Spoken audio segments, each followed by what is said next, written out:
The following podcast is a W2M Network original production. Visit W2Mnet.com for all of our other great podcasts, plus news, reviews, articles, and opinions from the worlds of wrestling, video games, football, and entertainment.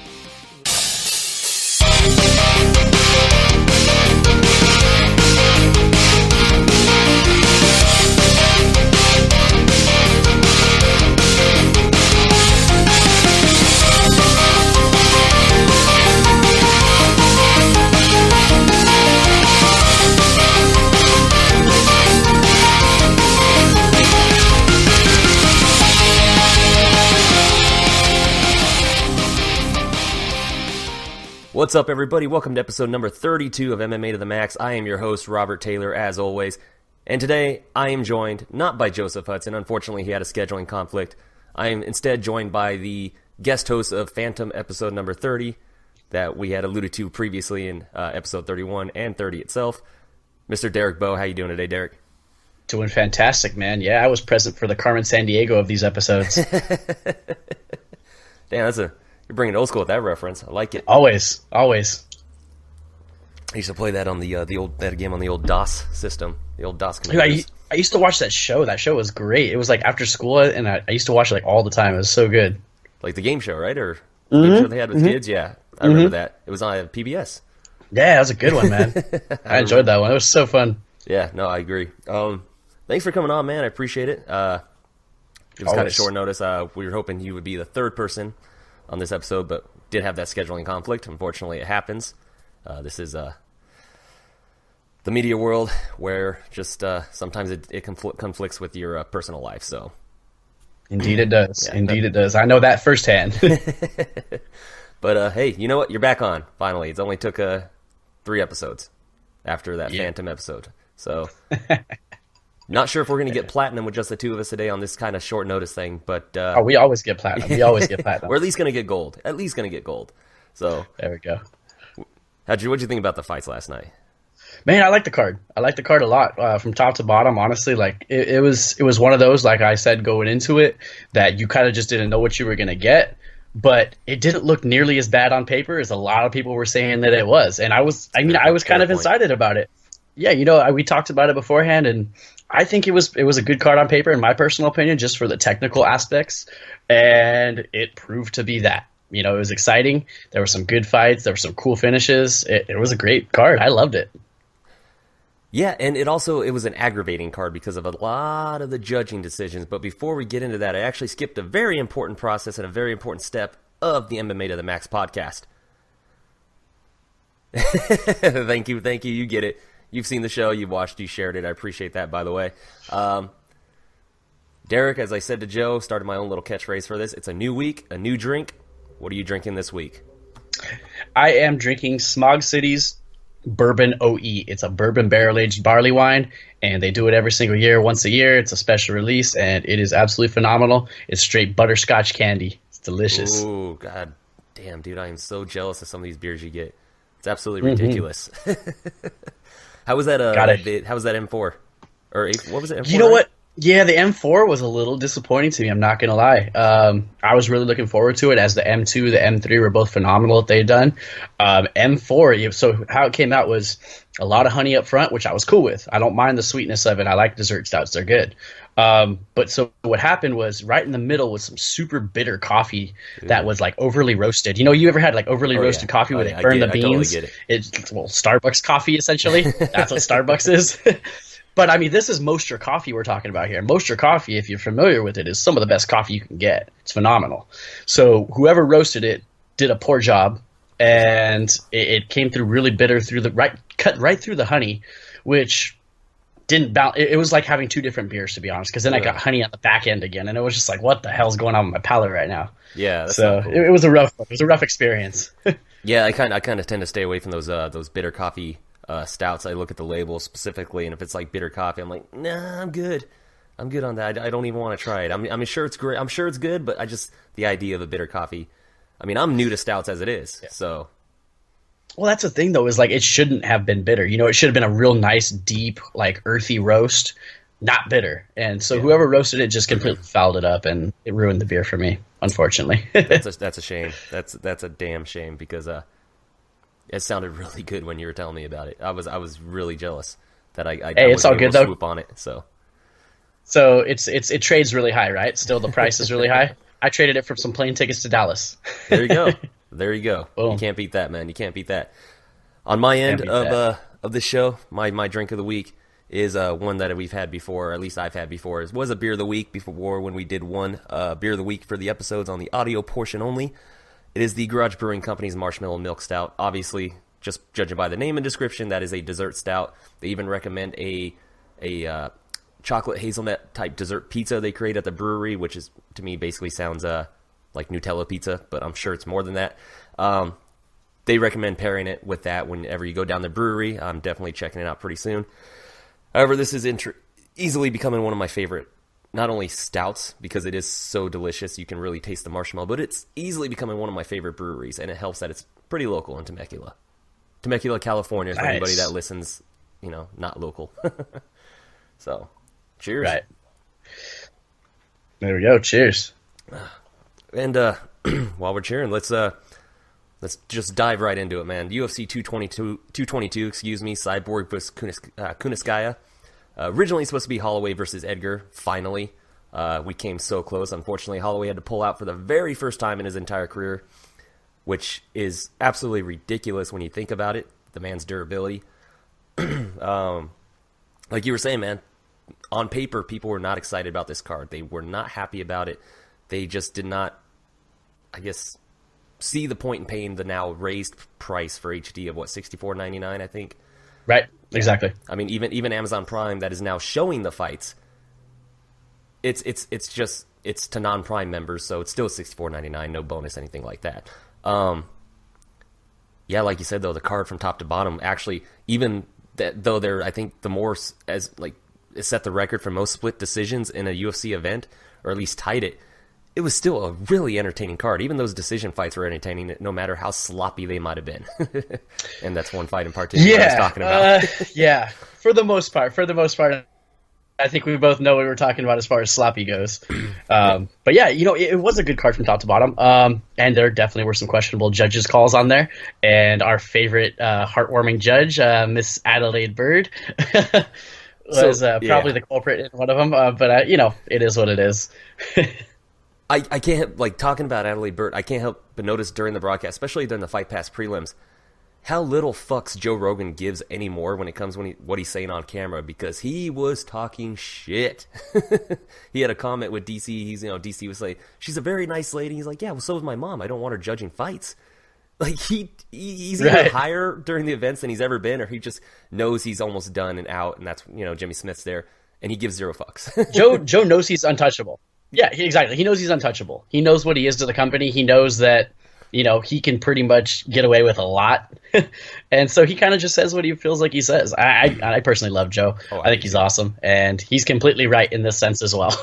Yeah. Well, here's a funny thing, too, is the jokes were all about Adelaide Bird for the judging, right? The jokes, everything like it. Her scores were not that bad.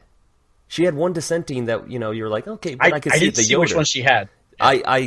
I couldn't remember off the top of my head, so for all full disclosure, everybody, I pulled up MMAdecisions.com. She scored the fight 29-28 for Yoder, which, to be fair, is not that bad of a score. I mean, there was an argument to give that fight to Ashley Yoder. Right.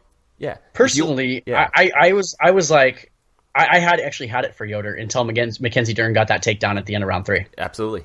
It was Yoder was winning that fight. Yeah. Yep. Yoder was outstriking her. Yeah. And so I had Yoder winning that fight, and then Dern got the takedown. She secured it. She got back control. Got the finish. So I was like, well, that stole her the fight. It did. It's those moments. Sometimes when they're so close, it's those little pivotal moments where it just changes the whole fight, and that's kind of what happened. So yeah. So and like I was getting to, everybody was talking about making jokes about Adelaide Bird. The person you need to be attacking is Marco Rosales. He's the one that somehow gave a score of 29-28 to Kat Zingano, and then somehow gave all 3 rounds to Adam Milstead. I didn't see that fight. Okay, yeah, it was a split decision, 29-28 for Johnson, but Rosales from Lee and Weeks, but Rosales is the only one that scored it for Milstead, but he scored it 30-27, which is absolutely ridiculous. I don't see how one judge could see a fight completely different from the other two. But even then, the Kat Zingano-Ketlin Vieira fight, absolutely no way in hell Kat Zingano won 2 rounds. I mean, I wouldn't even, I'd be hard-pressed to give her the 3rd round, no matter how much pressure she put on Vieira. So, right. Vieira had a dominant performance. Oh, yeah, Let's just it was good. Not mince words, yeah. Anybody who saw that fight for Zingano should not be watching MMA. Well, I mean, or judging it for that matter. Yeah. Well, he's one of those judges that we've been trying to give. I mean, they got to get rid of these boxing judges, man. I mean, we need more of Ricardo Almeida judging out there like he does in New Jersey. So we need more fighters. And I mean, and how many final warnings are the referees going to have to give? How many fence grabs are there going to be? How many groin shots are there going to be? How many eye pokes are there going to be? I mean, man, like I feel like we're all so loud in our complaints about this kind of stuff, but I feel like none of it is ever heard. Like, none of it. Like, how is it? I mean, how do people who are supposed to be more intelligent and more adept at understanding this stuff, because they're commissioned to do so, not able to understand what needs to be changed and not facilitate these changes? You know what I mean? It's like we can see it. It's pretty blatant, to be honest. But these people who get paid to commission these fights can't. Yeah, and blows my mind, man. Yeah, DC made a good point too. It was the Struve Arlovsky fight, I think. Herb Dean, I think one of the fights Herb Dean did. He gave the fighter, and I'm trying to remember. I'm pretty sure that's the fight. He said, "This is a hard warning. You know, you got to warn him before. This is a hard warning." But even DC was straight out like, it may have been a hard warning, but his voice didn't change. There was no, but that's the second warning. How is there a second warning? Yeah. A warning is a warning. Hard, soft, whatever. You're getting warned. What that means is a prerequisite for the next time you get a damn point taken. Period. That's what it should be. Yeah, I mean, personally, and they were talking about it after the broadcast too, about things. I mean, there should be a point taken away immediately. Just get rid of the warnings. You get rid of the warnings, you get a point taken away for like eye pokes, like the eye pokes. You extend your fingers, you poke the eye. That's a point, because for the simple fact that you shouldn't be extending your fingers in the first place. Keep them up. Yes and no. I think that's a little harsh, because in scramble sometimes you try to pull a clinch, someone coming towards you, it can happen. Though. Yeah, it's really inconsequential. It's really consequential. So it's like it's one of those kind of things. Taking a point on the first offense is really tough, because then you got to go. You talk about like discretion, but if you go discretion, you're gonna have a tons of gray area. My thing is, why don't we just implement replay on everything? I know it stops the fight, but hey, you know what? So what if it stops the fight? It just makes it gives the fighters more time to maybe recover some energy, and we see a better fight still to carry on. You know what I mean? At least we're getting it right. Yeah, yeah. I mean, they still haven't figured out how to use right limited replay. So I mean, the state of Nevada, which has limited replay, but for some reason still hasn't adopted the new unified rules, which is absolutely ridiculous. It's the MMA fight capital of the world. Or just the fight capital of the world, period, and they still haven't adopted new rules. It's like everybody, the joke's always on California, the state of California, but when it comes to MMA, when it comes to safety and regulations, they're the forefront. They're the leaders here, man. So exactly, exactly. Yeah, I mean, say what you want about our politicians and all that, and I know a lot of people do and can and will, but the athletic commission is absolutely 100% on the side of the fighters and the sport. So I just wish these states would adopt them, and the fact that Nevada, the forefront of MMA sports, just hasn't done it is absolutely ridiculous. And it's embarrassing. It's embarrassing for the sport that a state that and commission that can proclaim that they are the capital of MMA, essentially, cannot get it together, cannot be catching up with the rest of the commissions. It's absurd. Oh, yeah. And limited use replay is absolutely ridiculous, because the fight's still over. The fight still ends. It's done. They even said that once you use it, the fight's over. Which, right? I mean, we can talk about real quick the instance of last night's fight between Dalloway and Lombard. I don't know what happened if they looked at the replay of that. Personally, I don't think it was dirty.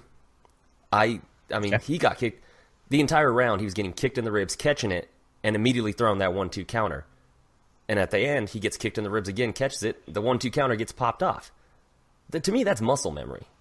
That's just instinct. I mean, and Chael Sonnen had a good point, and I was trying to make it to people last night, that the horn doesn't end the round. The ref does. that horn is the signal to the ref, like, yo, separate them. That's what they're instructed. Chael Sonnen said it today. You know, that's really funny you say that too, because I actually have I completely agree with you on that, because I don't think it was inherently dirty either. I watched it several times. I've seen it several times now, and he was already throwing that punch as the horn sounded. Mm-hmm. Yeah, he was already in his motion. I know how to, as a striker, I know how to pull punches. I get it. I understand the argument there. I know how to pull punches. I know how to miss. I know how to pull up. But the thing is, he's in a fight. He's in a real fight. Mm-hmm. He followed through with it. He landed it. It happened. I don't think it was dirty. But man, he's gotten crucified for it, hasn't he? Yep, dude. That's why I really wanted to bring it up and make Jesus. this point. But yeah, because he's getting crucified, and there's one thing they teach you when you're training for any martial art. It's muscle memory. You want, especially jiu-jitsu, stuff like striking. It's muscle memory. That 1-2. He's not. Sure, he could have pulled it, but especially when he was counting it the entire round. That's just muscle memory. It was instinct. He knew that Dalloway was wide open for that 1-2 counter when he catches that kick. He gets the kick, throws a 1-2. Right. I think a no contest should have been the right call. Yep. I get why they did the DQ, because, it wasn't legal, but I think a no contest, because it just wasn't. You want to talk about a fighter that throws it dirty? We're talking about. Can we also talk about Durandamy and Holly Holm? Dalloway threw it over the ref's shoulder. With the ref was already kind of in the middle, and she threw it at Holmes still. I know what you're getting at. What are you talking about? The Dalloway acting? Yes, I think that he played that up, man. As he on the stretcher going out, he's still saying what happened? What happened? I was like, come on, man. I don't know. I think I'm pretty good at reading people's mentality, their psyche, and everything, trying to get a read on people just based on their body language. And man, I'm telling you right now, that guy was faking it. I'm saying it. I'm going to say it right now. Oh, I'm gonna agree with you. He was completely playing that up. Yeah, he was completely playing that up. He did not want to fight. He definitely got rocked. I'm not going to doubt that whatsoever. He definitely absolutely got rocked, but he absolutely played that up as well. Oh, dude, he's sitting there on the stretcher getting stretched out. What happened? What happened? It's come on, bro. Even if you did get concussed, you're kind of clear about what's happened by now. So I have to share something really funny too. So immediately after that, my girlfriend texted me asking me what happened. She asked, this was a typo, mind you, too. It was probably the greatest autocorrect typo I've ever seen in my life. She's like, what happened to roll away? Oh. I was dying. And I I messaged her back. I was like, are you serious? Did you really just call him roll away? And she's like, wait, what? And she didn't understand what she had done. It was great. It was the greatest thing ever. I was laughing so hard. I love it. Yeah, I love it. Roll away. Start calling him roll away. I think she inadvertently just coined his new name. And she nailed it. It's the internet. All it takes is a couple shares, and that's going to get spread around like wildfire. So. Oh, just take it to Reddit, dude. It's over. Oh yeah. Oh, it's done. It's done. The man blames an elevator for almost ruining his career, and I get it. It probably hurt, but I don't think Dalloway. He felt that power on that punch, and yeah, like you said, he wanted to quit. He was done. He did not want to keep going because it was going to happen. He was not putting the pressure on Lombard like he should have, like other fighters should have, to gas him out. Lombard was coming back out in the second with the same power because he did not look gassed one bit. No. So, and I think Dalloway knew that, and he didn't. He wanted none of that. So. Right. Completely agree with that. Yeah, it was just horrible. But either way, it goes in in the record books as a win for Dalloway as a DQ, and unfortunately drops Lombard to his 5th straight loss in the UFC. I think 1-7 in his last 8, which is just, he's getting cut, especially with that offense. I think he'll get another fight just off of that. After that, I think he'll get one more fight, and then it'll be one of those, possibly like a prospect coming up kind of things. Maybe a loser leaves town kind of fight. It's going to be either one of those. He'll be used as a stepping stone or a loser leaves town fight, probably. Yeah, I can see that. Yeah, well, all right, nice segue there. Nice sentence to make a segue, at least with Let's talk about prospects real quick. This card was, a lot of the reason this card got panned was because there was a lot of unknowns, a lot of prospects, a lot of, potential stars, so to speak. You had Sean O'Malley, you had Mackenzie Dern, even on the Fight Pass prelims you had Cody Stamann, and then you also had the debut, and one of the best debuts in UFC history in my mind, because it went as perfect as it possibly could. Alexander Hernandez starching Beneil Dariush in 42 seconds. The number 12 ranked, one of the best lightweights in the world, on 7 days' notice, dude. What kind of debut is that? That was fantastic. Well, I'll tell you the first thing about that debut that I thought, that fake hand tap to body kick. Man, that was so classless. I'm going to go ahead and say it because I thought that was really weak. My buddy Rodney James Edgar, good guy. I'm a good friend of his. He's a good friend of mine. And he's defending Hernandez, saying that he didn't do that. And personally, when I watched it, it was pretty blatant to me. I'm gonna have to watch it again, I guess. But he said that he didn't do that, and that he just fights with an open hand like that. I think it was a fake hand tap to body kick. And personally, I think that's one of the weakest things you can do in a fight. I think that's so wrong. So I was at that point, I was rooting for Beneil Dariush. But man, I mean, it was impressive what he did. To be honest, And the crazy thing was, though, Beneil Dariush, I always think of him as a pretty cerebral fighter, right? And Hernandez essentially was headhunting the whole fight. Yeah. And it's like, man, like you can see what he's doing. You know, drop a level, change a level. You know, you duck off of one, slip off of one, duck down, go for a double leg, go for a single leg. You got a great ground game. You know, work it. You know, catching off balance guy like Hernandez was off balance a lot of that fight too. Oh yeah. In those positions, he was throwing such big shots. You know, there was an opening for a takedown. You know, it just didn't happen though. But great debut. You know, the kid looks like he's talented. You know, we'll see what happens. Yeah, I mean, he's another one of those fighters that comes from the RFA LFA promotion. You know, the Resurrection and the Legacy. You know, when they went merged, formed the LFA. He's another one of those guys, kind of like an Eric Anders. You know, coming up from there, and he did it at 7 days' notice. Like, regardless of the what he was doing, headhunting, regardless of whether it was classless at the beginning with that fake hand touch, which, yeah, it was fake. He knew what he was doing, and I think he did that not to be classless, but just to prove a point, like, I'm not afraid of you. 7 days' notice, taking on the, you know, top 12 ranked guy in the UFC. I don't care who you are. I still can't get over the fact 7 days' notice, like that kind of debut. You don't see that very often. There's very few people that go in there and starch a top 15 guy in the UFC on a 7 days' notice. I mean, that's like no training camp. He wasn't training for a fight. That's no camp. That's weight cutting, doing what you can within the 7 days, and just couldn't have gone better. So congratulations, guy. Another one of those top prospects to look forward to. Absolutely, 100%. I mean, regardless of everything, like you just said, that we could think about anything else that happened, it was still super impressive what he did. I mean, Beneil Dariush is a very, very talented fighter. So, yeah, cheers to him. Yeah, and at the same time, though, with Dariush, starting to wonder about that chin. I'm starting to wonder about that chin, man. That chin. Yeah. I mean, he's shown he's had a decent chin before, but with his last fight being the vicious knee knockout to Barbosa, and then this knockout now, button getting touched too many times is not good. I don't care who you are, as we saw in the co-main event. So yeah. I mean, exactly. I mean, you only have so many of those. Mm-hmm.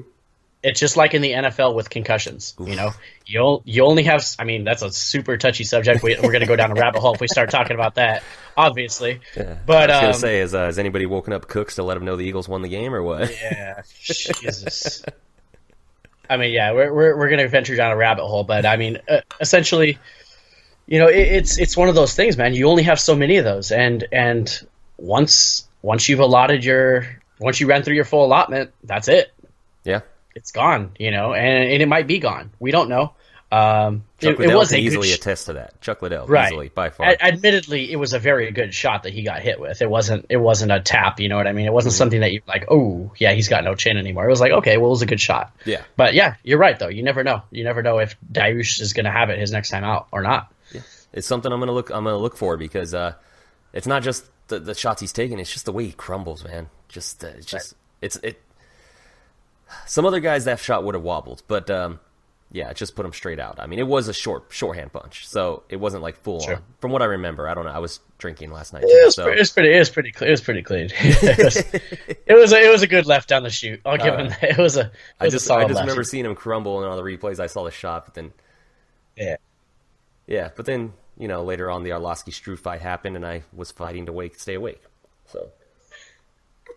How about let's talk about Arlovsky securing takedowns in that fight when he's had 3 in his 24 fights in the UFC. It's absolutely ridiculous, and not just the fact that you're seeing Arlovsky do these takedowns, but the man is a Sambo fighter. He comes from a Sambo background. You would think he would have more takedowns on his record, on his stats, because he can do it. So why hasn't he been doing it this entire time? Talking about chins, Sure. this could have helped him a lot in his career. I mean, he would have never had that embarrassing loss to Brett Rogers. I mean, so it was very impressive, man. Seeing Arlovsky mix things up and use takedowns and trips like that. It's like I was saying, I was like, imagine if he fought this smart his entire career, how this would have turned out. I mean, that button wouldn't have been pressed so many times. Yeah, and I'll say this too. I mean, when I do not get excited for heavyweight fights. I just don't, and because you either get one of the two. You either get a quick finish, which is cool. I'm cool with that. Yeah. But a lot of times when that quick finish doesn't happen, you get two terribly sloppy, terribly gassed kickboxers throwing punches like they've never thrown a punch before, and it just looks really bad, and it's really boring and really awful and cringy to watch. Last night's fight was not that. It might have not have been a barn burner by any means, but it was at least technically competent. Oh, yeah. On both sides of things. So it was one of those things where I was like, I can appreciate this. I'm cool with it. At least it wasn't what I expected it to be. Yeah, because I expected Struve to knock Arlovsky out. I mean, they both have touchy chins, but Struve looked better in his last fight, and I thought for some reason, I don't know why, maybe stupid me, he would have figured out after all of these years, all of these fights, that he's bigger and taller than everybody, and he would use that length and reach. But for some reason, that man just has no idea how to use his length and reach. He still hasn't figured it out all this time, and now he's never going to do it. No. Yeah. I mean, he's improved on it, but it's still not near where it should be. Yeah, it's absolutely ridiculous. A man that size should be champion by now.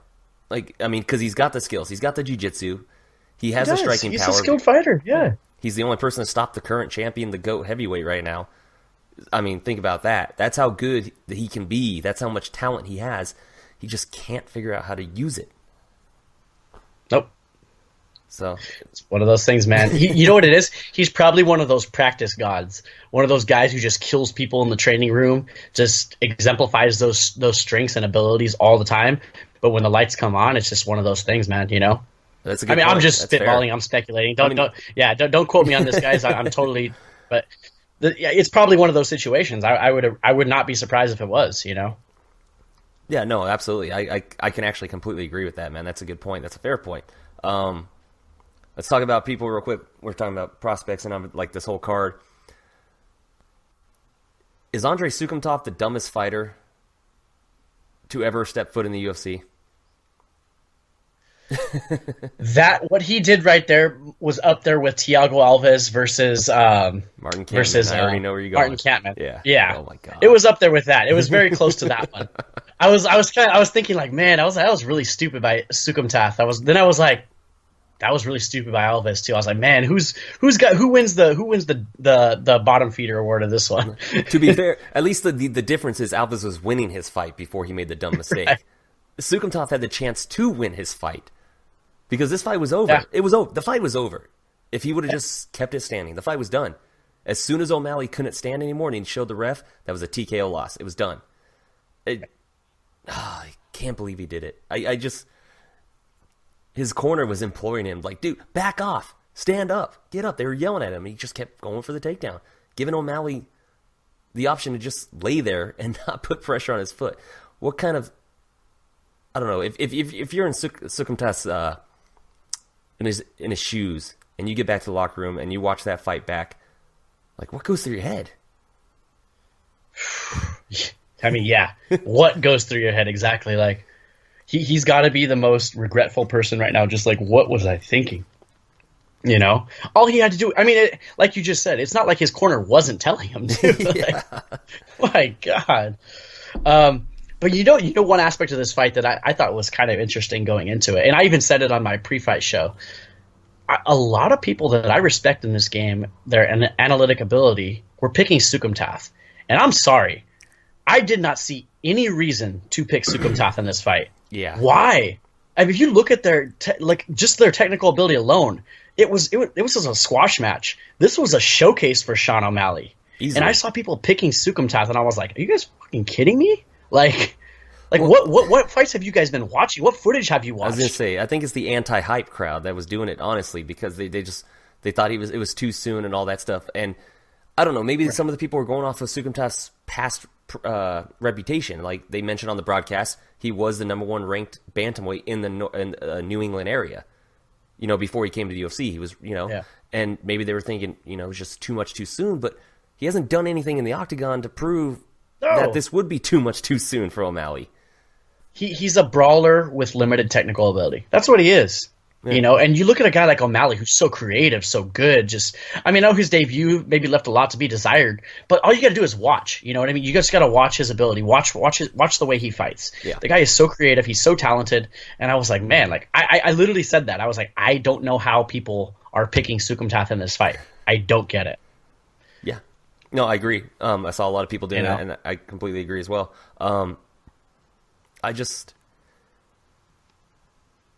A lot of people are like naming O'Malley as the real deal, the next big thing at bantamweight. I can see it because of the talent, the potential that he has. He's still very young. His size is going to be an issue later when he gets to some of the more muscular, stronger bantamweights in my mind. And also, I fell for this once before with Edson Barbosa, where the flashy striker comes in. He's looking like a beast. He's the next big thing in the division. I got to see him against a pressure fighter, somebody that's going to pressure him for all 3 rounds. Yes and no, and the reason why Edson is a little bit of a different example is because if you really study Edson, you can see that he has poor footwork. That's true. Something O'Malley has, something that's a strength of his, is phenomenal footwork. So I would think that a pressure fighter, which Sukumtov actually is a pressure fighter. So he was the first 2 rounds. Right. But coming into the fight is what I'm saying. Like that's what he does. He is a pressure fighter. So if you're looking at that in that regard, that was kind of the matchup that should have revealed something in O'Malley. O'Malley has very good footwork, Absolutely. And so. It's one of those things where I'm definitely on the hype train. I definitely feel that he is the real deal. And another reason why also is because his strength is in his hands. When you're a good striker and your strength is in your hands, I think right now the way the game is, that's what you need to have. You need to have good boxing. And he has good hands. If you don't have good hands, you're easily able to smother. A la Yair Rodriguez. He has good hands, but they're not great yet. And I think that you can get inside on them. Stephen Thompson's another one. Stephen Thompson was a guy who's very difficult to get inside on. Not because of his kicks. It's because he developed his hands. He now has good hands, and he's a dynamic attack everywhere. So it's hard to close on those kind of guys. Yeah, I agree. I have no argument there. The point about the footwork in the hands and even the power O'Malley has in the hands, that just can't be disputed. Especially it's that's natural power, man. That's not like power you can learn from weightlifting that he has, because he is a skinny dude. He's seriously, he's a $140 soaking wet, probably, like that. Like looking at his body type, obviously, I don't see him cutting that much weight. I don't know how much he cuts, but just looking at his body type for the fight, I don't see him cutting that much weight. He could probably stand to put on some more muscle. But he is only 23. He's still growing in his body. You never know. He could be working out and that muscle could develop. But the talent that he has, the skills that he has, and I was telling a friend before the fight too, they were saying, who do you ask me who I have? I said O'Malley. They're like, why do you have O'Malley? I'm going to tell you right now, 100% the reason why I have O'Malley, confidence, the swagger that he has. This is something that Conor had. This is why a lot of people are calling him like this might be the next Conor, like, the American version of Conor, the bantamweight Conor. He's got the confidence, the swag. He knows he's good. He knows he could beat everybody. Whether or not he does or not, that's irrelevant. He knows he can do it. And when you have that, confidence is key in all these fights. It's key to MMA. You got to have it. Brian Caraway early in his career, then you could see it even on The Ultimate Fighter, he went through it. You don't have the confidence, you're not going to take the chances. This man has confidence. This kid is good. And honestly, I could see him going far.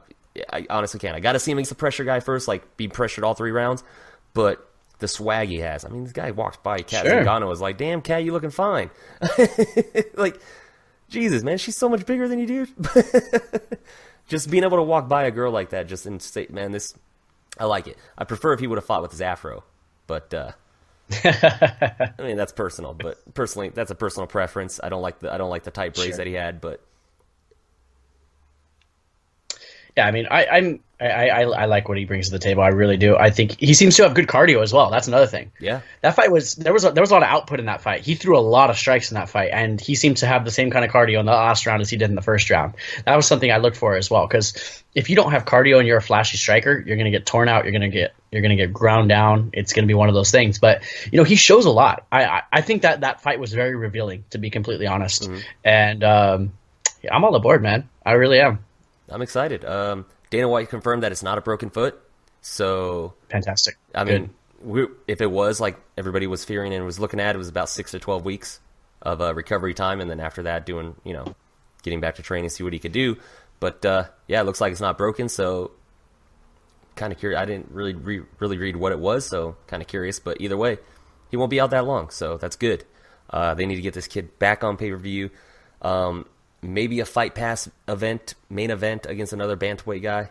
I don't know. That might be a little too soon, but it is Fight Pass. They don't really care. So I got a guy in mind. Go for it. Name it. Thomas Almeida. Ooh. You want your pressure fighter? You want your guy who has power? Boom, yeah, but I want somebody with a better chin. So, I mean, I would have said somebody like Stamann if Stamann lost his fight, which I kind of scored it for Caraway, but I wasn't mad about the score. I thought Caraway's clinch work and dirty boxing took it, but yeah, dude, they roasted Caraway so bad. That was a close fight. He deserves it. I can't stand that guy, man. You have issues with Caraway? I've had a personal altercation with him, so that's why it's one of those things. Come on, do tell. I usually reserve my judgment of a fighter, to whether I've had a personal interaction with them or not. And in 99.9% of the cases, they're all phenomenal people. Brian Caraway, not so phenomenal. I'll hold that one out. All right, I'll have to get it from you after the show, after the broadcast. Yeah, I'm curious. I'll give it to you disclosed. I do, but the thing is I had to root for Caraway in this fight just because he came out to Salt and Pepper. I'm sorry, you come out to something like that, you have my respect, at least in terms of the songs you pick for your walkout. So, anybody that walks out to that, that's why I like Wonder Boy coming out to Tenacious D.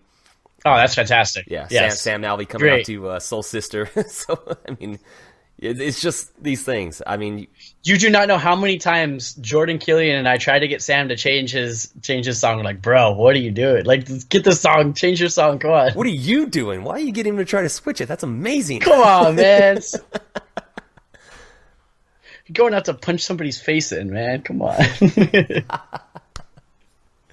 I think it's great. I think it's hilarious, and it fits his personality. So yeah, that's definitely true. Definitely true.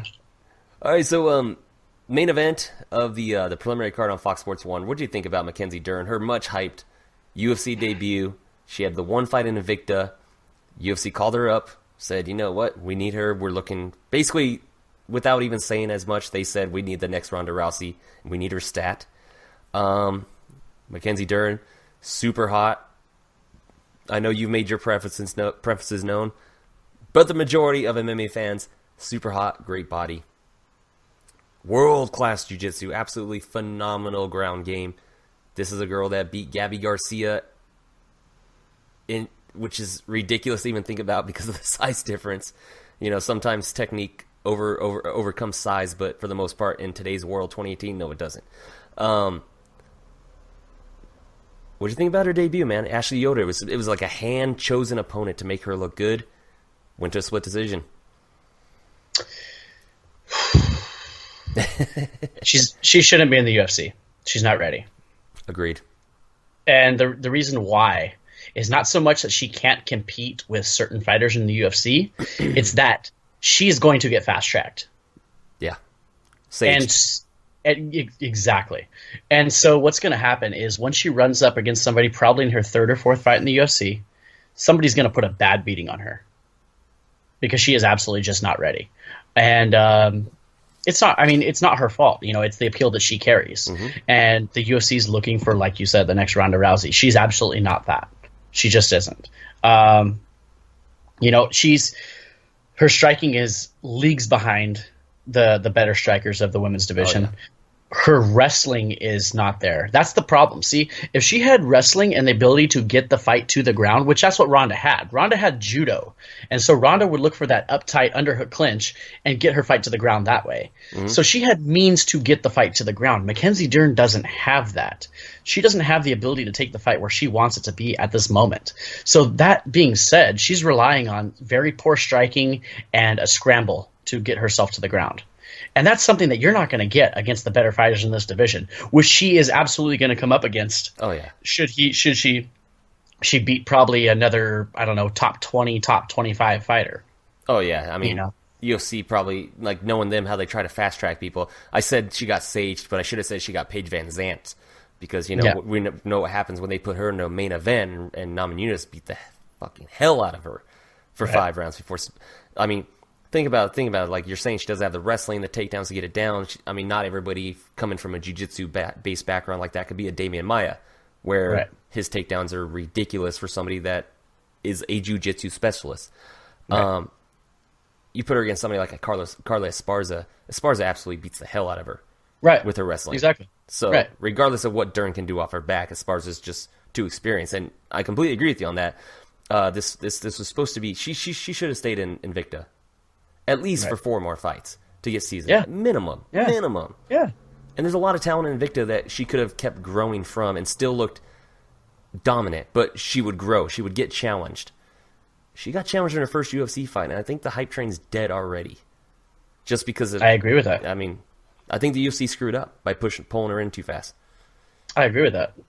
And it's funny because that fight played out exactly how I thought it was. Like in my pre-fight show, I said, if she's not able to get this fight to the ground, it's going to turn into a very, very sloppy, on the feet affair. And I think Yoder's the better striker, which Yoder was the better striker. And then eventually Dern was able to get it to the ground in a third and secure a victory. Yeah. You know, that's exactly what happened. And, you know, like you said, like you opened with, this was a spoon-fed fight. Yoder's strength is grappling. So she pairs her with a better grappler. You know, it was perfect. It was tailor-made for Mackenzie Dern to shine. Yeah. And she didn't shine. You know? No, she didn't. And it's going to be crucial who they pair her up with in her next fight. Like, if they're going to try to rush her like they did Paige Van Zandt or Sage Northcutt, it's going to be crucial because she is a star. She's in the making. She's a star in the making. She's a potential star that could get to that Rousey level because she does have the looks to be a crossover mainstream talent. She really does. And she has the jiu-jitsu background that if she could complement it with wrestling and striking training to get it to at least, like Damian Maia, a serviceable level to where she can use her jiu-jitsu to shine, then yeah, she could be a star. But just way too soon. The hype train is already dead in my mind because she did not look good against a girl who, even though she's better than her 5-3 record at the time, now it's 5-4. Was tailor-made to make her look good, and she didn't look good. She didn't look good at all. It's just, it's just the UFC just doing what they can to try to recoup that those billions of dollars that they spent to buy the UFC, not the UFC buying UFC, but Endeavor, WME, IMG. So unfortunately, it didn't work out for him. But Dern's in the UFC, yay! Yeah, there's not much to build on from there, to be honest. I mean, if I were the UFC, I would pump the brakes real quick and try to stash her pretty low on a card.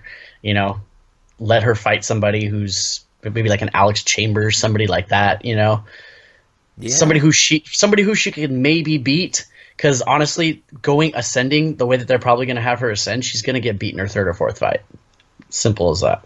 Yeah, I mean the talent level at strawweight is ridiculous, top to bottom. It's really good. It's good. Yeah. And the problem too is, like, I mentioned Rousey, and you said, you know, she's definitely not Rousey, which is absolutely 100% true. Rousey was just a thunderstorm of mainstream appeal that just came at the right place at the right time. Rousey dominated because at the time the level of competition was not at her level, just because of her judo background and everything. Mackenzie Dern doesn't have that option. She doesn't have that. Is her jiu-jitsu better than everybody? Oh, yeah, absolutely, in that division. Absolutely.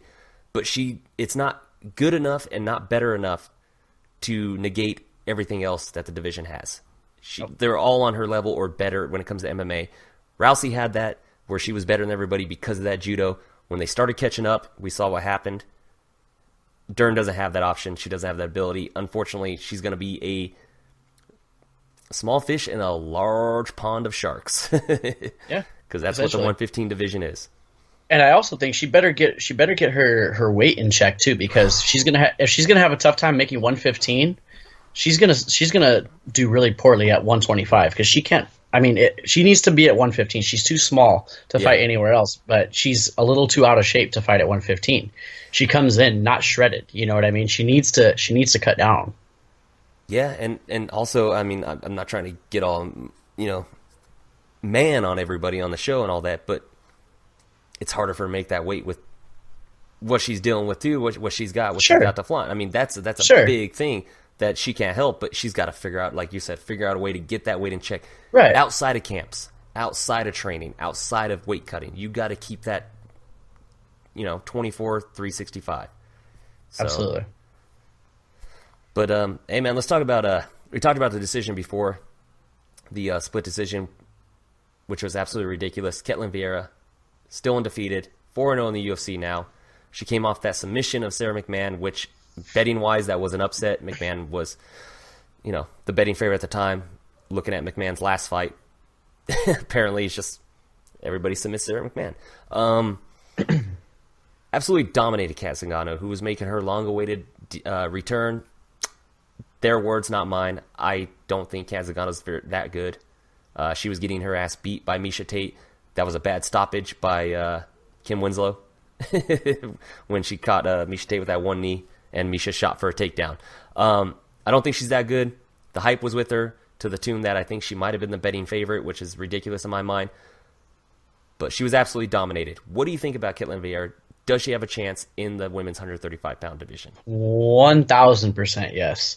I went into this fight in my pre-fight show, and I said that Ketlen Vieira was going to dominate Kat Zingano, because I was one of those. I was very high on Ketlen Vieira after that Sarah McMahon win. Not so much that she beat Sarah McMahon, it was how she did it. Like, she out-wrestled a wrestler who was supposed to be better than her. She out-everything Sarah McMahon.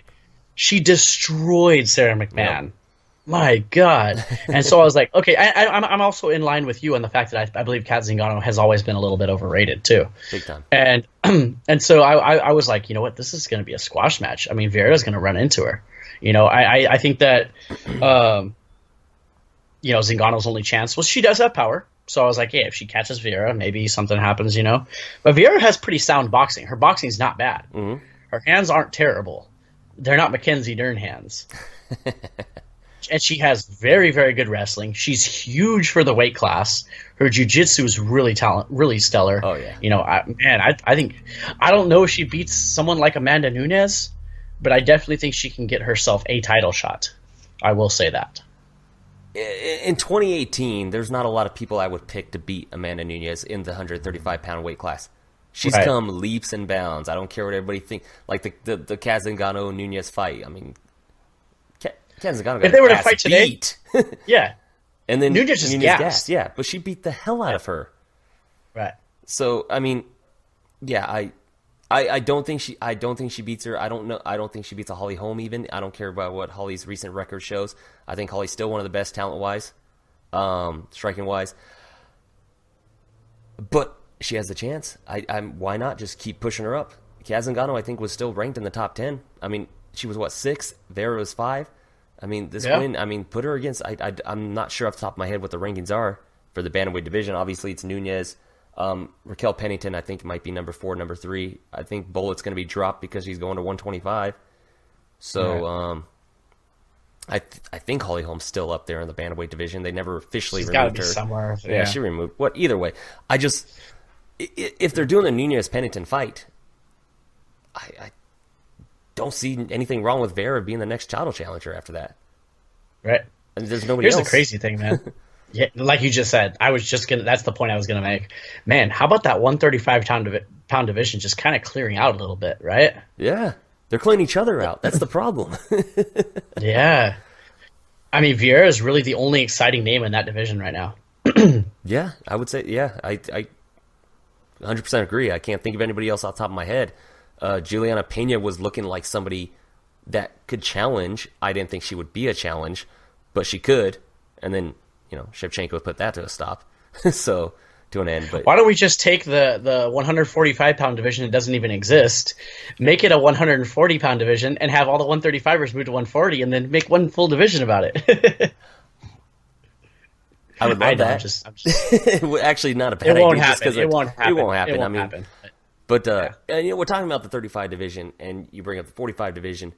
So yeah, obviously everybody knows Cyborg did what Cyborg does. She took out Kunitskaya in the first round. Kunitskaya looked decent for a brief few, 30 seconds or so when she got the desperation ankle pick after getting rocked by the first punch Cyborg threw and getting her back and everything like that, even though Cyborg's a brown belt under Andre Galvao, which is a legit brown belt. Galvao is a beast. We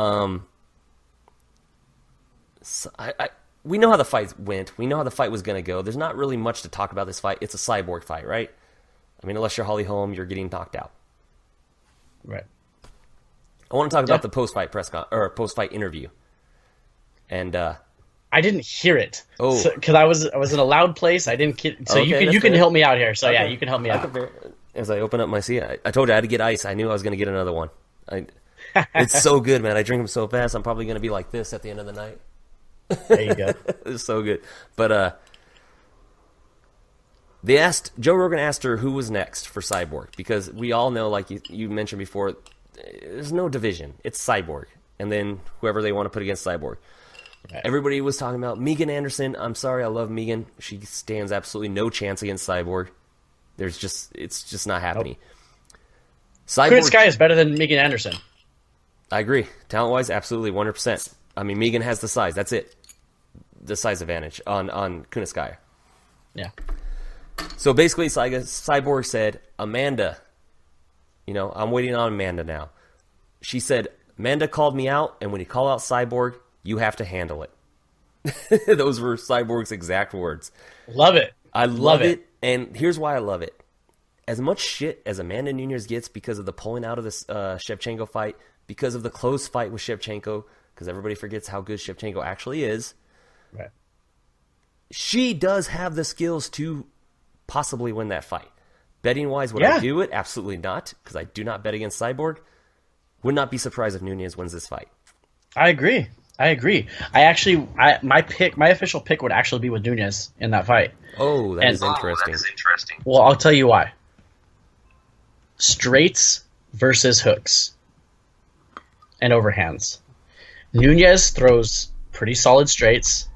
Mm-hmm. Cyborg throws wide hooks and overhands. What's quicker to land?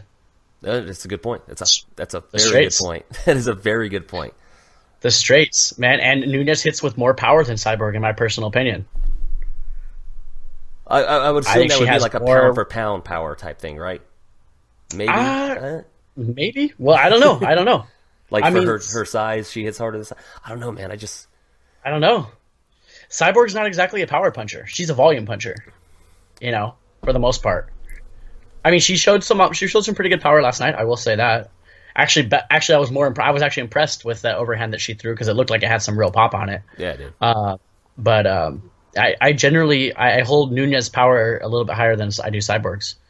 But hey, that's just me. By the way, did you transition on that camera? Did you switch? No. Oh, I was going to say, because I thought I saw it moving, and I was like, damn, he switched to his phone on his computer down. I was like, that was seamless. So, no, not yet. I think we're still okay on battery-wise, so yeah, we're still good. It looked seamless. I saw it moving. I was like, damn, that was smooth. I'd have been slick, though. No, I wouldn't bet on her. I wouldn't bet on Nunes. I mean, there's two things that I've learned when it comes to fighters is you don't bet against Cyborg, at least when it comes to the women fights. And this is going to kind of be a good way to segue to the co-main event, but I was saving this for last because this was the fight. You don't bet against Frankie Edgar. That's what I learned all these years. Unfortunately, for the very first time in his career, that didn't work out. I know he has losses, but the two Benson Henderson losses were very questionable, especially the second one. Second one was absolutely robbery. The first one was questionable at best. Aldo just has his number. Unless you're Aldo, you don't beat him. And Frankie Edgar, dude. I said it. I posted on my Facebook. Frankie Edgar just got finished. My life is a lie. I'm still at a loss for words almost. That's why I'm having trouble trying to get it out and trying to think of things to say. Like, Frankie Edgar got finished, and it wasn't an early stoppage. It was legit. Right. Yeah, it was. Anybody who says it's an early stoppage does not know what they're talking about. I'm sorry. And there's a lot of people saying it too, which is great. I mean, I think we both encountered him online today. I'm sure. Like we both seen. I'm like, oh my god. Like, and this is what I'm gonna segue into this part of it.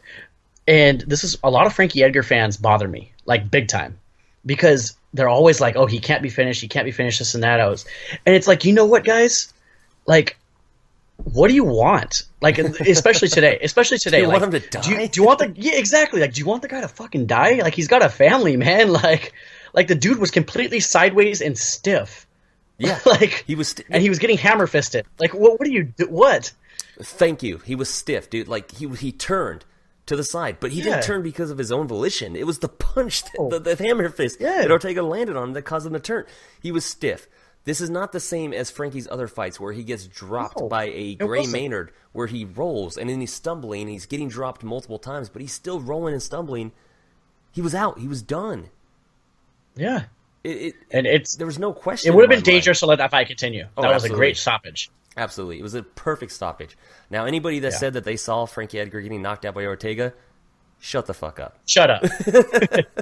Exactly. Absolutely not. Even my friend who was saying Ortega, he told me earlier in the day, he's like, I'm picking Ortega and I feel dirty because I never pick against Edgar.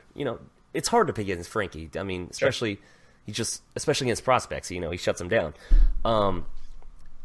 He still picked him, and I kept telling him, I was like, dude, you don't understand. Frankie's gonna stay on the outside. He's gonna box him up. He's got the better stand up by far. He does, absolutely.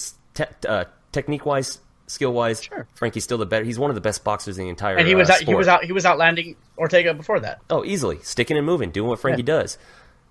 With that elbow, obviously. And I was telling my friend this is what he's gonna do. Then in the halfway through the second round, he's gonna start mixing in the takedowns. He's like, what? That's stupid. I'm like, no, it's not, because now they're sweaty. Now the chance of submission, which is still there, because it is Brian Ortega, it's less likely to happen because they're sweaty. He can, escape a little better. I was like, that's the game plan. So when Frankie got knocked out, I was just like, all right, dude, hey, you know what? I was wrong. Ortega did it. You were right. You picked Ortega. You thought he was going to do it. He's like, not like that. So he's like, I had submission second round. Right. I mean. So I came in really heavy on Ortega. Originally, I was like, he's going to get the finish. I think he's going to finish Frankie. Frankie's going to take him down. Okay, Ortega's, I know the story. I'm going to cut you off real quick. Yeah. Because this is a question I ask a lot of people, okay? We know Ortega's background. He gets his ass beat, then he gets that submission. Renato Moicano was winning that fight. Anybody that says differently is wrong.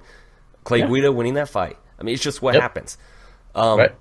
What got you thinking, because of you take what Ortega's done, you take what Frankie's done, led you to believe that Frankie gets finished? That's the question I'm trying to ask people, because it's just he's never been like.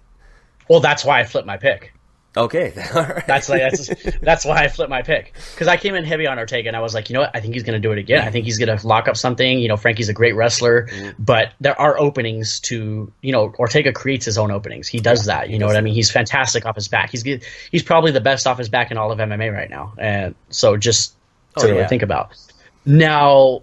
Then I started really thinking about it. And then, just as you said, Ortega is losing every single one of his fights before he eventually secures a victory through knockout or through submission.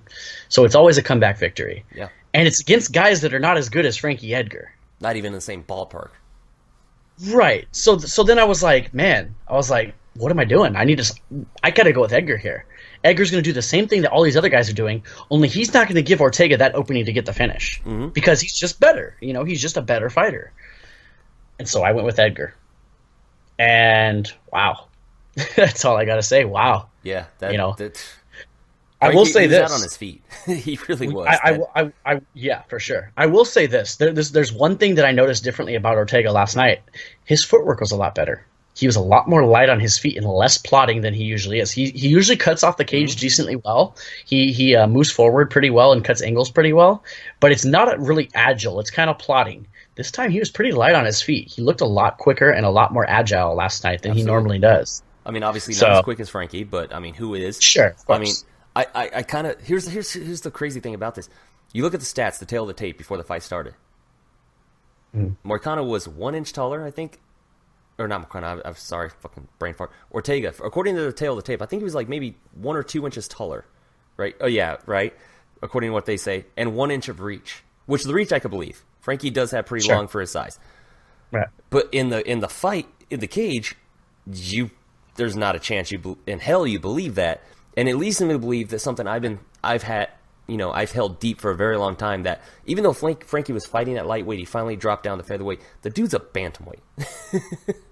He could cut that, and I think that should be his next step before he gets too old to where it's too hard. He's only 36. I mean, he's still Frankie freaking Edgar. Yeah. So. No, absolutely. I mean, there's no path to the title for him now at featherweight. There's just not. This was it. And honestly, I hate Ortega for robbing me of Frankie versus Max. Not so much. I'm actually more intrigued for Ortega versus Max, to be honest. No, I'm intrigued, but I just wanted because I thought Max was going to piece up Frankie, to be honest. I wanted to see the difference, because, see, here's the thing. So a lot of people, okay, so let's talk about people talking about things and saying, proclaiming all this stuff, you know. After this fight happened, you got the Conor fans. Not the ones that are fans of Conor, that love Conor. The fans of Conor. That are saying, this proves that Conor beats Frankie. No, it doesn't. To be honest, it kind of does. Man. Well, it doesn't, because it kind of does. So, I want to present this. I present it to other people.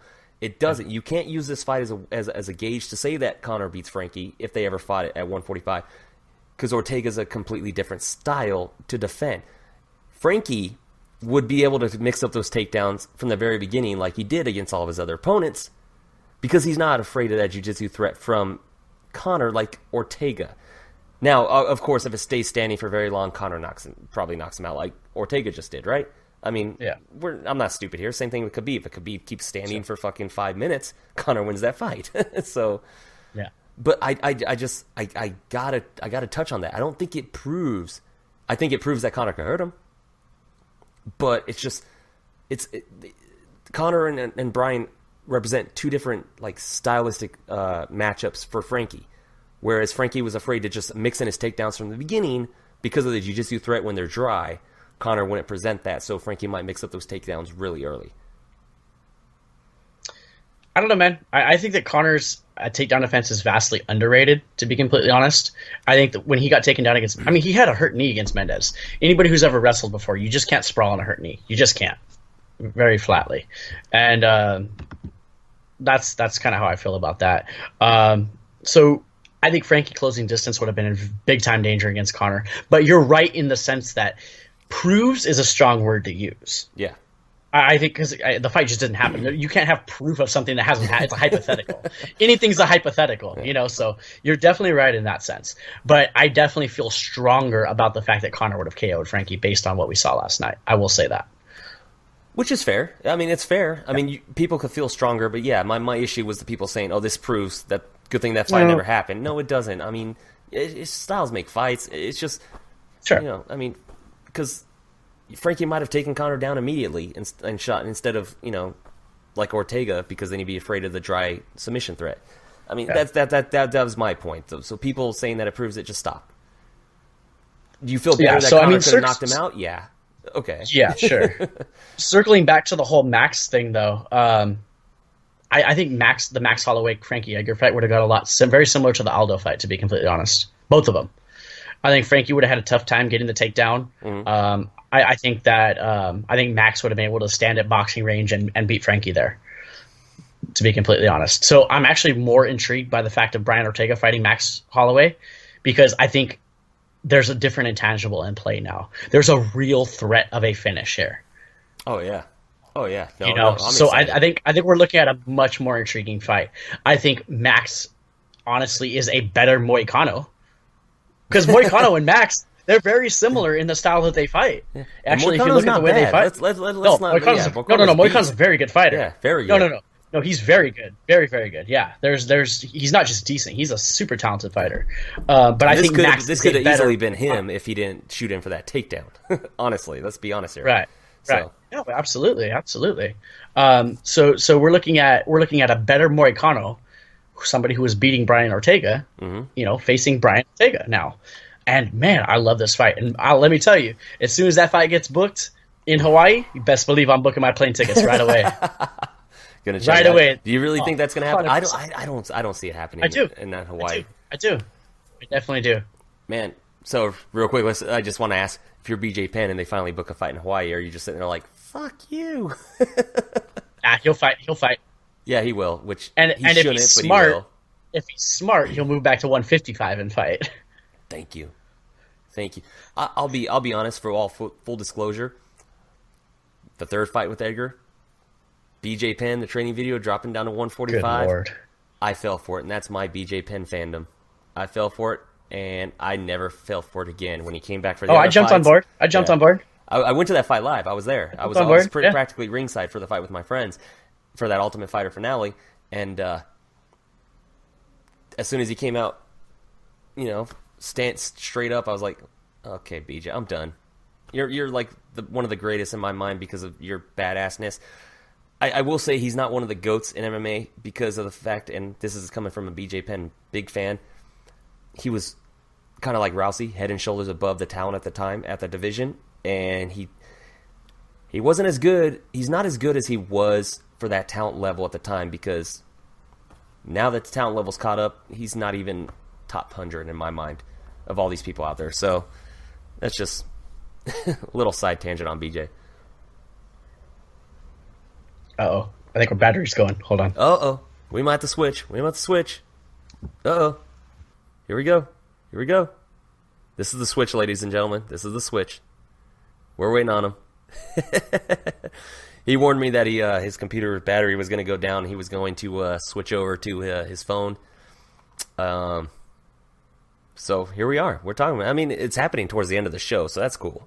So we'll see what happens. But in the meantime, you get me. You get beautiful me. And hey, guys, you see it on the screen? I'm going to call him again.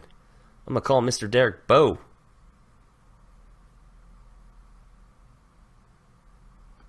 Be right back, everybody.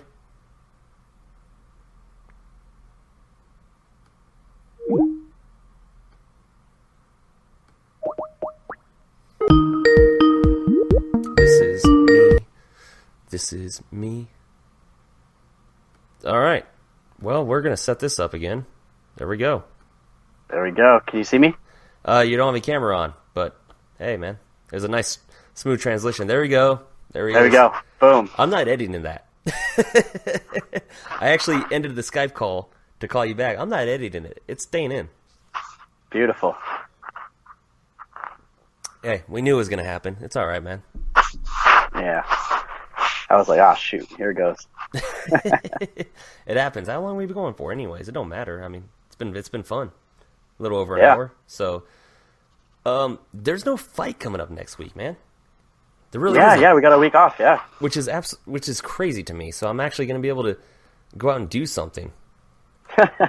Yeah, man, seriously. So after the fights are over, I always plan on going out and doing something with some friends, and then it never, ever happens.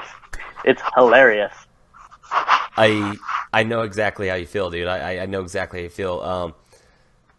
Because they're over at 10 o'clock. You know what's going to happen, right? And I always want to go do something. Some of my friends are like, yeah, let's do something. And after the fight, they're like, oh, yeah, we don't feel like going out. And I'm like, okay, I'm gonna record my show, or, sometimes after the fight.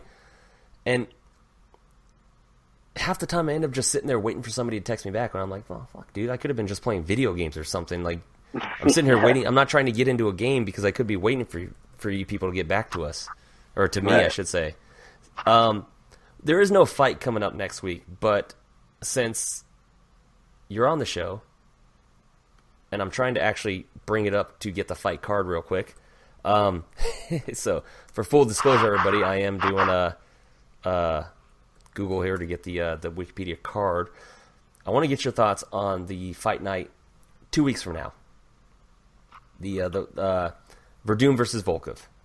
It's a very good card. It's a very good setup card in my mind. It's got a lot of good talent on there. You got Werdum versus Alexander Volkov. You got Jimmy Manawa and Jan Blachowicz. The return of Tom Diskaway. I think I said that right. I probably messed it a little bit. Dukenwa. Thank you very much. Appreciate it. Tyrion Ware, who both have lost to Cody Stammen. Leon Edwards, who I'm really high on. Very high on. Taking on Peter Sabata. That's the main card, man. Marshman making his welterweight debut against Brad Scott. Danny Roberts. Hot Sauce Roberts. Not Hot Sauce, sorry. Hot Chocolate Roberts. Cajun Johnson. Friend of the show. You know, Raging Cajun. He's got this Raging MMA podcast. Looking to get him on soon. And also on the show, and I got to mention this name because he's a very local boy, Alex, the Executioner Reyes. The guy that stepped in on 4 days notice, I think 4 days, to take on Mr. Mike Perry in Perry's one of Perry's most recent fights. But this is a really good card, man. In my mind, at least in terms of talent level. It may not be in name-wise, but talent level. Yeah. So, I mean, how do you see the main event going? You know what? Honestly, if Verdum fights smart, I don't see any way that he loses that fight. Volkov has decent boxing, but I think Verdum, when he fights intelligently, can beat almost anybody. He's really, really talented. Very. But the problem is, Verdum he fights super reckless at times. So is there a chance Volkov can catch him? Absolutely. But especially with the knee. Right. I would think that Verdum can get that fight to the ground and do work down there, to be completely honest. Yeah, but he could, but does he? I'm not sure. Werdum is one of those guys that fell in love with his Muay Thai when he started learning and getting really good at it. No, that's true. That is true. I mean, and he is really good at his Muay Thai nowadays, but can he stand and strike with Alexander Volkov for an extended for 5 rounds? I don't know, man. Volkov's length, his reach, and his style, his striking background. Verdum's, like you said, he's got to get it to the ground. Yeah. I agree with that. Yeah. Rematch, co-main event, Jimmy Manawa, Jan Blachowicz. Manawa coming off of that absolute destruction from Ozdemir. This is a rematch. Do you see it going any differently? I don't know, man. Blachowicz looked pretty good his last time out. He did. He did look really good because he was able to mix in his takedowns. Yeah. But the difference is, too, his gas tank kept up with him. Yeah, I don't know, man. Maybe. If that Blachowicz shows up, I think he has a chance to beat Manawa, to be completely honest with you. I personally think Manawa is completely overrated, and the fact that he was rated so high was because of the lack of depth in the 205-pound division. Oh, that's for sure. Definitely true. 100%. Yeah, I gotta talk. Yeah, I agree with you, but I'm trying to rush through this basically because I want to talk about a guy who's on the verge of getting in the top 10 and making some headway in the welterweight division, and that's Leon Edwards, man. This guy is not talked about very often. He hasn't fought since September, so I mean it's been a couple of months that he's going to get in. He's on a 4-fight win streak. Dominic Waters, Albert Tumanov, who is no slouch, even though he's not in the UFC anymore. Vicente Luque, who has been on a tear himself since the loss to Leon Edwards, and then Brian Barberina, who is no slouch. Dad bod Barberina himself. Leon Edwards, man, he's 4-0 in his last 4 fights. He's on a roll. I mean, his last fight was a loss to Kamaru Usman, and there's a lot of guys that could say my last fight was a loss to Kamaru Usman. So, right, I'm excited to see him against Peter Sabata. So. Yeah, that could be a good fight. Both good strikers. I like to see it. I'm excited for it. Yeah, absolutely. Yeah, that's in about 2 weeks. What are you doing next week, man? Next week, what am I doing? That's a good question, man. I actually don't know. Yeah, I don't want to just keep talking about fights that are in 2 weeks. I'm going to talk about them next week. I got to save something for the show. No kidding, right? I actually don't know. That's a good question. I don't know what I'm doing next week. For once, I don't know what I'm doing in the next weekend. I always know what I'm doing. I always have plans. Always something going on, but nothing planned yet. Let's hype up that Bottle Logic. That Week of Logic. Hype that up real quick, man. I mean, this is an MMA show, but it's an MMA and beer show. And as everybody can tell, I'm already on my second bottle of Marshmallow Stout. Love that Guys, shit. if you like craft beer, if you have heard of Bottle Logic over in Anaheim, California, their barrel program, in my personal opinion, is top 3 in the whole country. Like, it is phenomenal. So they do this thing called Week of Logic, where they preview it's their anniversary week. So what they do is they preview all their upcoming releases for the year. And so they have them on for people to try. And man, it is a fun week. What you do if you go there for a whole week is you get access to buy a stasis bottle every single release. And so that's like a lot of you are saying, like, oh, well, so I can just buy one anyway. Well, no, not necessarily, because a lot of these releases sell out in like a minute's time on Eventbrite. Yeah. So if you're not quick enough, you'll miss out on the release. So if you got a bottle secured to you based on the fact that you went to the Week of Logic all 7 days, then that's a big plus. Now, also, what happens is they'll give you some stuff too. They'll have some glassware that's as a gift to you. They'll probably have an anniversary bottle opener. So you have 3 checkpoints. You have a 3-day checkpoint, a 5-day checkpoint, and a 7-day checkpoint. Your 3-day checkpoint, I think, gets like a bottle opener. The 5-day checkpoint gets like either like a growler or a bottle. Or a glass. And then the 7-day checkpoint, you get something special that they have not disclosed yet. I'm hoping it's a bottle. Ooh. Which would be pretty awesome. So we'll see what happens there. But I'm going to try and go the whole week, guys. If you guys are local, if you guys are in Southern California, definitely hit it up and drop me a line. I'm going at least that Sunday morning, that first day. There you go. Because hell yeah. So when you were talking, I was reaching over, getting off camera, is because I was reaching for my phone that was on the charger. The reason why I really got to go on Sunday is because of what I was trying to get the picture you sent me about what that Sunday release is going to be. Anybody that knows me personally, I'm a big Dungeons and Dragons guy. You think that's funny? Fuck you, Vin Diesel plays it too. I love Dungeons and Dragons. Love the role playing. It's why I like career modes and a lot of the UFC and football and wrestling video games and all that. I like to role play my shit. I love RPG video games. The name of that release bottle, that release that they're doing on the that Sunday, that first day of the week of what is it called again? The week of Logic. Week of Logic release. Roll for Initiative. Barrel-aged Imperial Stout. It's finished with a Madagascar vanilla and cassia bark and aged in bourbon barrels. I have to think that the people that made this beer are also D&D fans. There's absolutely no freaking way that they're not by naming it that. And the description, gather your band of intrepid heroes and journey forth on a climb through spiraling peaks of earthy cassia bark capped with Madagascar's finest vanilla. You roll 1 to 10 to drink fresh, or 11 to 20 to cellar and save. Cheers to another year of critical hits, and to the many campaigns yet to come and transmission. They're totally D&D fans. I mean, they have to be. That's absolutely phenomenal. And the fact I'm going to buy at least 3, maybe 4 of those bottles. I'm going to buy those tickets. I'll probably never drink them. They're just going to sit. Maybe once a year, let them sit. So absolutely, man, I can't wait. I'm excited. I can't wait. And because honestly, I see you on here and I see you online. It's gonna be an awesome honor to actually meet you in person, brother. So hell yeah, absolutely, absolutely. Wait. Gonna expand my friendship to the LA area. Well, it's gonna be Anaheim, but I think you live in LA, so. Yes, sir. There we go. Nah, it's gonna be fun, man. It's so cool because there's a lot of as I've in the craft beer scene for a while, I've met a lot of really cool people, and they're all gonna be out there. So it's gonna be really neat to just hang out with everybody. Yeah, it's gonna be so cool. Such a really cool event to be at. So I'm really excited for it. Yeah, dude, I'm excited. I can't wait. I already told my fiance, I was like, yeah, I'm going. She's like, well, Sunday mornings are our day. I was like, you can give up one. I'm going. But speaking of our crap people that we met real quick, I want to point this out on the air. Be like, hey, Blake Stevenson, love you. You're my boy. You drink Miller Lite. Go to hell. He gave me so much shit about always drinking IPAs. Hey, I had some beers with Blake over in Austin when I was there. It was really cool. I got to hang out with him for one of the nights. Yeah, we went to Rainy Street. It was real dope. No, Blake's a good guy. I love that guy. I love that guy to death. He's done so much for the smaller podcast show. So I do want to, made a joke right now, but I do want to shout him out on the show for anybody who listens. Go check out Loaded MMA podcast, Loaded Joe's MMA podcast. Check out the Loaded Joe's MMA podcast group. If you have a podcast, you want to share it.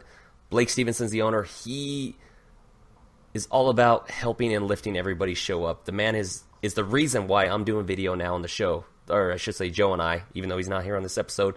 He's the reason. He helped me build this stuff with OBS software. So, yeah, I mean, when I showed you the pictures of the shirts that were getting made for the show, pretty legit, straight up fucking ripped off Fight Club. I'm not gonna lie for the back part, but yeah, he's getting one for free because, I mean, he's helped me so much. So everybody, check it out. Loaded Joe's MMA podcast, Loaded Joe's MMA podcast group. Go join, check it out. Blake Stevenson, Blake Money Blakeweather. Money Blakeweather. That's right. Money Blakeweather. He's the man. I love that dude. Great dude. Yep. Yeah. Derek, you got your podcast, or not podcast, sorry, you got your website? Plug your website, your MMA website, plug your guide to proper, do all that stuff. Get it out, man. Let everybody know. So I write for the MMA Takeover, guys. We do some really good work over there. Got a great team of people. We're putting out constant stuff every single day. There's some great original work, and we're always making sure to double, triple, quadruple check on news that's released, so we don't give you none of that fake shit that some of these other sites put out. So it's owned by Keith Schillen, great dude. He does a great job running the site and making sure everybody's up to par on that. Also, I do have my own page on Facebook where I hold my discussions. I have just a weekday in MMA discussion, and I also do a pre-fight UFC event pre-fight show. And it's my page is Derek Bowe MMA, Derek Bowe Official MMA. Just go check it out on Facebook. Search me on there, and you can follow me on Twitter at Derek Bowe 7. I also do something else, it's guys. Right there at the bottom of the screen, too, man. Yeah, right underneath your picture, Derek Bowe 7. There we go. Yeah, hit that up, guys. Hit that up and tag it up. Also, I write about craft beers. Guys can follow me on Instagram at BeerFaceM. That's my craft beer page. I which didn't is add that cool. one to the overlay. I only added the Derek GTP. So it's totally cool. I do something else that's really, really near and dear to me, and it's kind of just trying to help kind of make the world a better place. It's one of my favorite pages. Thank you, my man. Yeah, I do MMA journalism, and it's a great thing. It's a lot of fun. But I always wanted to do something to try and make something better, where I can give back a little bit. And it's called Guide to Proper. And what Guide to Proper is it's focused on complete positivity. If you're going through some stuff in life, if you need an outlet to talk to us, reach out to us. Like we'll be glad to talk to you. Get whatever sorted out going on. Move forward in life always. It deals with dating. It deals with style. It deals with self-help. It deals with finances. It deals with overall improvement in anything that you could want to be in. So if you are a person who lives and breathes, I promise you that there will be something on our page to appeal to you with. It is called Guide to Proper. You can follow us on Instagram at Guide to Proper or on Facebook. Also, our page is at Guide to Proper. We post a lot on there. It's in its development stages. We're gaining some legs right now. So check it out, guys. Hope you guys enjoy it. And Robert, always a pleasure to be on here, my man. Thank you so much. I want to point out real quick, the Guide to Proper page has personally helped me through a very irritating situation, like I alluded to before in the beginning of the show, man. The Phantom episode 30, where I kind of screwed up on the recording. I had another plug-in enabled still, which caused a huge echo on the line of you and Joe, the co-host. So it was like I sounded great, but then there was huge echo and feedback because there was like two recording platforms being recorded at the same time on accident. And I was just like, damn, Derek, bro, dude, I'm sorry, dude. We had gold. It was a beautiful show, like awesome, dude, like great. It flowed perfectly. I fucked it up. I'm sorry. This sucks. You took that situation and used it to make a post and Guide to Proper, which was awesome, man. I saved that. I saved that in the picture. I saved that in my phone, man. I look at that. It was great. It made me feel better, man. Like you're gonna make. You're gonna make mistakes no matter how good you are at something. You're always gonna make mistakes. Learn from those mistakes. Make them better. Dude, I love that post. That post alone, like everybody, like he's saying, man. If you ever been through something, it doesn't even have to be like something inconsequential as a podcast. It's just you make mistakes, you learn from it. It's gonna happen no matter how good you are. Guide to Proper is a great thing to follow. It's a great thing to live by. So I appreciate it, man. I appreciate that page. That post helped. Hell yeah. So thank you so much. Yeah, no problem, dude. Before we sign off real quick, I got to push my plugins real quick. If you want to find me on Instagram, it's MMA to the Max Rob. You want to find me on Twitter, it's RockRobster. By the way, Showtime Pettis follows me on Instagram now. Just saying. Won't reply to my emails, but he follows me, so it's cool. Find the show on Twitter at MMA to the Max Show. Find it on Facebook at facebook.com/MMA to the Max Podcast. It's a great page. I do share Derek stuff, also Brandon Sylvie's stuff from MMA Takeover. They are two people that do share the podcast and do share the content from the show, so I do the same thing for them. Like I said, we are little guys in this media world. We got to help each other and lift each other up. That's what we do. I gotta plug it. I gotta plug the group I'm mod on. Derek, MMA Freaks, check it out. Join the Facebook group MMA Freaks. It's a great group. Maybe some dissension, but hey, you know what? Gotta plug it. It's a great group. Check out the parent website, w2mnet.com. Find anything that you're interested in, from movies, video games, football, baseball, sport, any other sports, MMA, obviously, any type of entertainment you think of. They got articles, they got reviews, they got podcasts, because that's where this is joined from. Check out their group, w2mnet.com group on Facebook to discuss anything from MMA, movies, sports, entertainment, everything I just said. Listen on our Hearts Radio, iTunes, YouTube, Google Play, Spreaker, Facebook page, whatever you guys got to do. Anyways, that's it. Got a little awkward towards the end there? Nice. Number 2. Get it. Yeah, I know. Yeah, right. So apparently, hopefully this works out well. I mean, this has been like the Khabib Tony Ferguson of trying to get you on the show. So a 4th or 5th time we got it right. Yeah. Let's beat them and get it right on the 3rd time. There we go. Let's do it. All right. So, hey, for special guest of this week, filling in for Mr. Joe Hudson, Riverside Joe, Derek Bowe, thank you for joining me, man. I appreciate it. I'm starting to get 2 sheets to the wind. Starting to feel really good. I'm Robert Taylor. This has been MMA Max. We'll see you next week. Take care. Take care, everybody. The previous podcast has been an original W2Mnet.com production. For more great content like this, go to W2Mnet.com for the worlds of wrestling, video games, entertainment, and sports.